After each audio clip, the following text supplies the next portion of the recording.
Welcome to Teacher Talks. I'm Maria Keffler.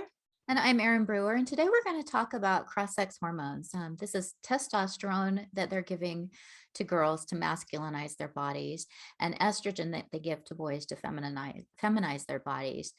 Can you go into a little bit more detail about what that means? Well, I love what I've heard you say about this before, that giving the wrong sex hormones is like putting unleaded gas in a car that requires regular gas or vice versa. Our bodies were designed for the hormones that match our genetic makeup. So I'm a woman, I have XX chromosomes. My body is designed to run on estrogen. A man or boy has XY chromosomes. His body is made to run on testosterone. But in order to masculinize or feminize, to try to give the appearance of the opposite sex, doctors are prescribing the wrong sex hormones. So girls taking testosterone, after they're on it for a couple of months, their voices start to drop because their vocal cords are thickening. They start to develop facial hair. They start to get the male pattern baldness.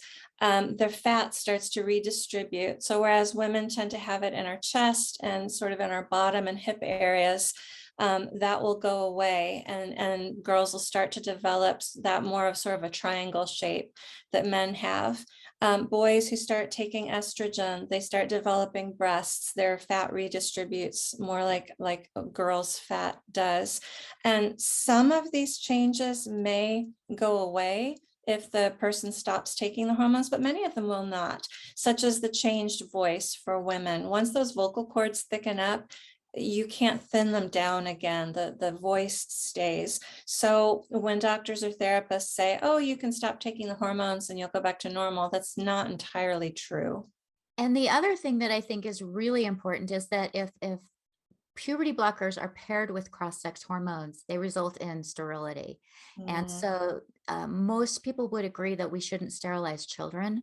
And yet people who embrace these treatments are advocating for the sterilization of children.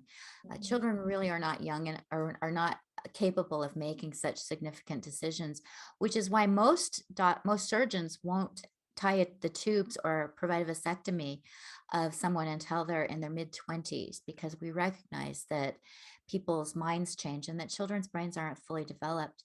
The other thing that I want to mention, and this is something I think that educators need to know because it's so powerful, is that most any female body, when given testosterone initially, will have a boost. And I'm not sure how to kind of pair that with the car analogy, but it's sort of like if you put the wrong gas in the car initially, it might go rum, rum, rum, and it might run really well for 5 minutes and then die. And that's kind of what happens with testosterone in a woman's body, is that initially she's going to feel great. And they call it gender euphoria. These girls and young women go in and get testosterone. They feel so good.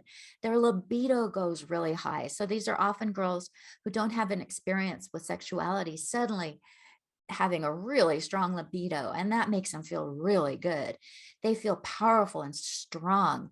So this gender euphoria that comes from testosterone is very real, and it helps to fuel the social contagion aspect of this, in that one girl in a school might see a friend start testosterone, and that friend all of a sudden feels great. Well, that might encourage her to seek it as well. And we know that kids are able to get these interventions really quickly from some of these gender clinics. They just have to go in, and oftentimes on their first appointment will get prescribed cross-sex hormones. And again, these are not temporary. They don't go away. We also hear about the atrophying of the vagina and the uterus that happens when on testosterone. So after a woman's been on testosterone, even if she hasn't been taking puberty blockers, she might undermine her fertility because her reproductive organs atrophy. Mm. And I think as educators, we need to appreciate that even though we are not the ones who are prescribing this, by affirming the gender ideology, the gender identification, we are pushing kids on that path. Mhm. And so we can, as educators, just say, well, this isn't something I'm doing. I'm just going to go with the flow and be neutral. There's really no neutral ground on this. Kids are being damaged. And by affirming this, by telling a child, yes, you really are the wrong sex, we are culpable with their harm.